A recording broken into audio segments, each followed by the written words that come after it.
There is a hidden history that's been deliberately obfuscated from the peoples of the world, and that's why we are on the trail of the Nephilim.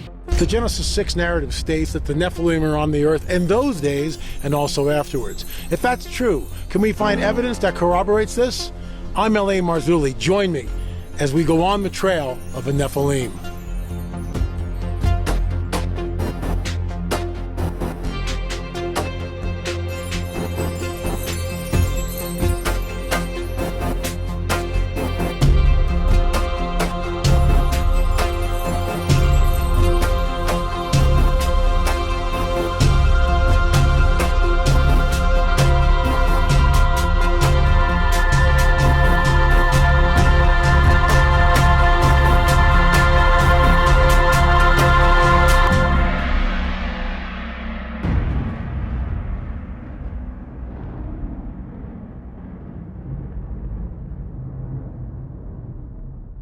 I think you'll find this really interesting.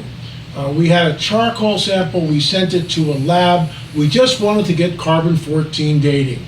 This is what came back. Folks, there's a bias in academia, and we'll get into that and so much more. But first, a word from our trusted sponsor. And you know what? With everything that's going on in the stock market, we now entered a bear market. Now is the time to invest. We're actually in Oklahoma. So when I get back to California, I'm going to invest in Noble Gold. I'm going to do it myself. Why? Because just take a look at what's going on, folks. It's a great place to back up. You know, now with inflation at 8.5% and possibly higher in the near future, don't you think you need to be smart with your money?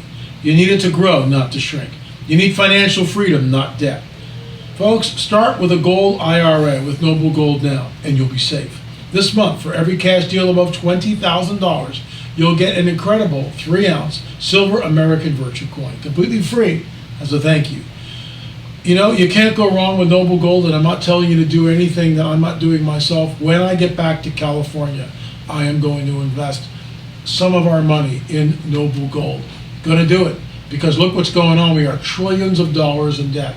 We're talking about the Great Reset and all this other stuff, entering a bear market in the stock exchange.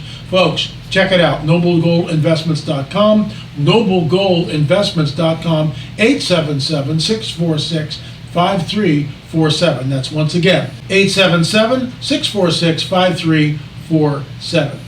Call now, folks, and find out more by going to noblegoldinvestments.com. Okay, so this is what we got back from the lab, and I will not mention their name. I will not slander them. Or maybe perhaps I should, but I'm not going to do it because they've got more money than I do, and they can, come after me for defamation. So no one knows the name of a lab. There are many labs out there that do carbon-14 dating. Hi, Dr. Marzulli. Thank you for thinking of us when sending your sample. Unfortunately, with our professional archaeological policy, we are unable to date manuscripts, objects of art, or other valuable or priceless items unless they are submitted and paid for by a recognized governmental agency, major museum, or other official agency that is investigating the materials as part of a multidisciplinary scholarly process. We are also unable to accept samples being tested by individuals which qualify as, drumroll please, science fiction.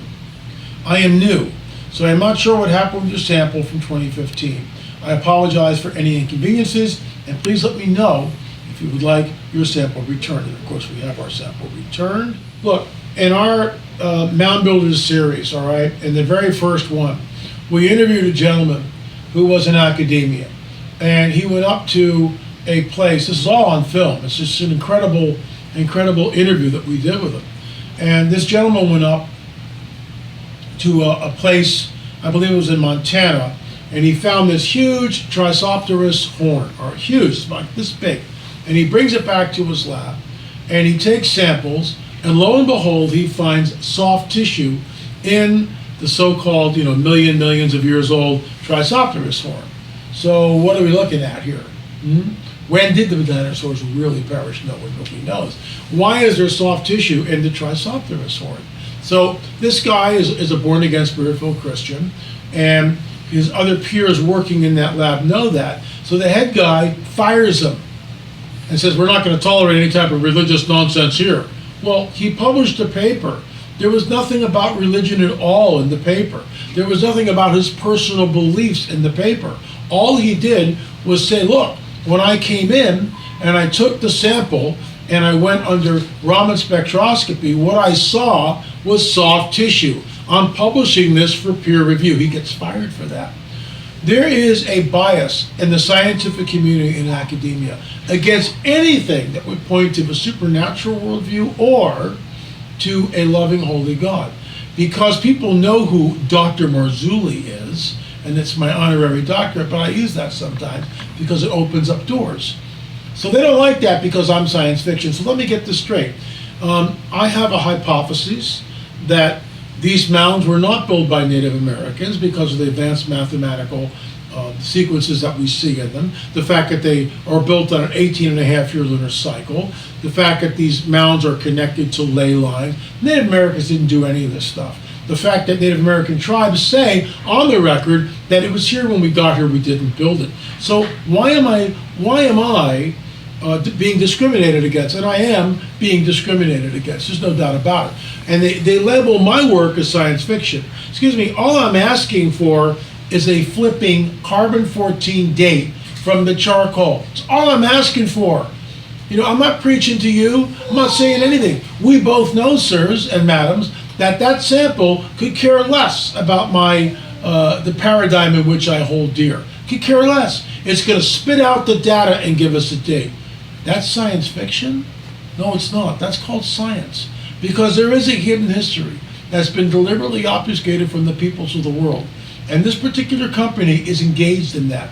They are also discriminating against people like me that I'm operating under the scientific principles. I mean, the scientific guidelines, the scientific method, there's no doubt about it. Here's my hypothesis. So let's go out and see if we can prove it. It's just like in episode 6 of Amatrill of a NEPHILIM series.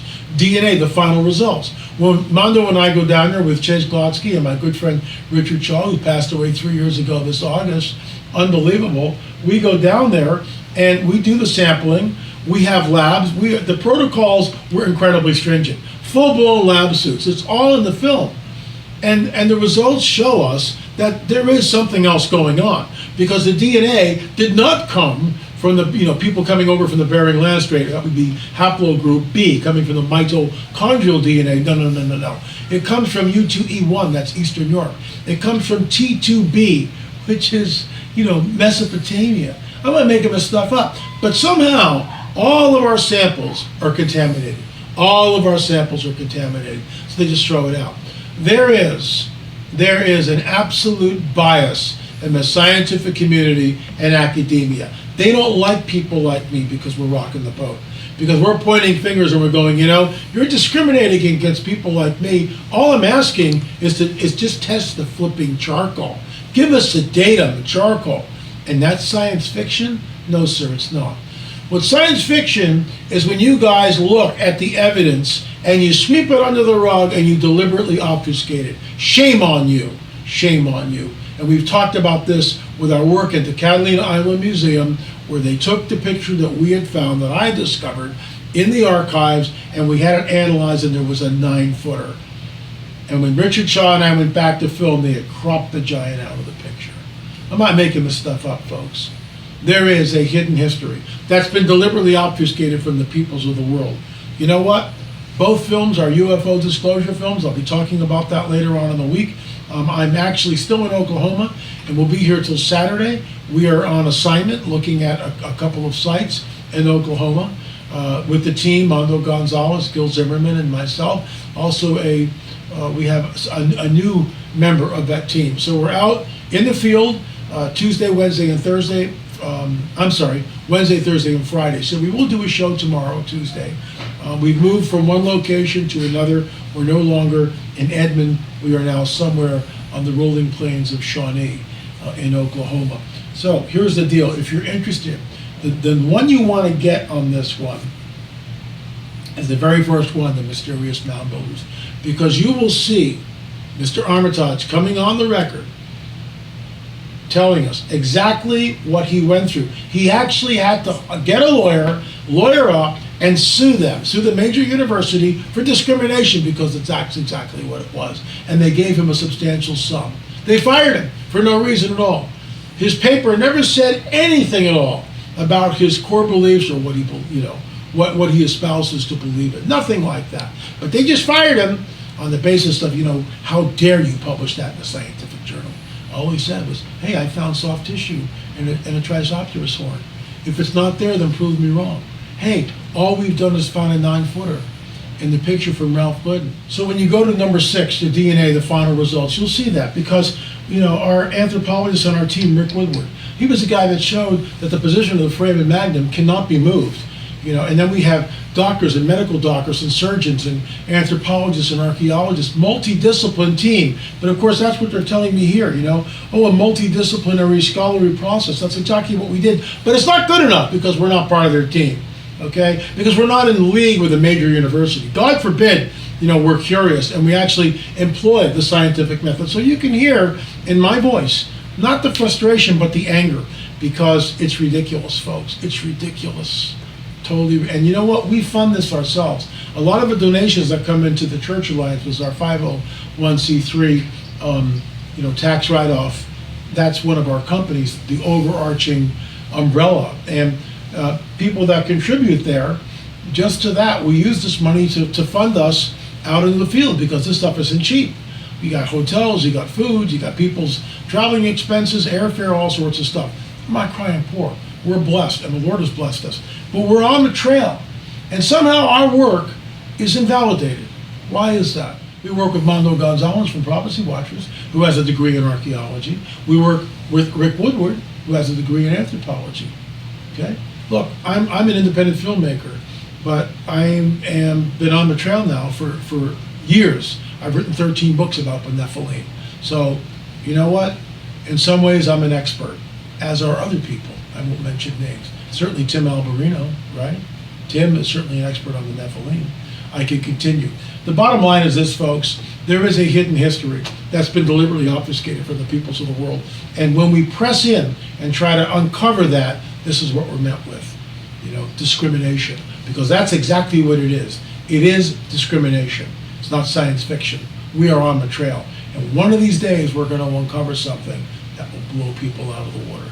Thanks so much for watching On the Trail of the NEPHILIM. We'll see you right back here tomorrow. Don't forget, folks, we'll see you on the air or in the air. Thanks for watching.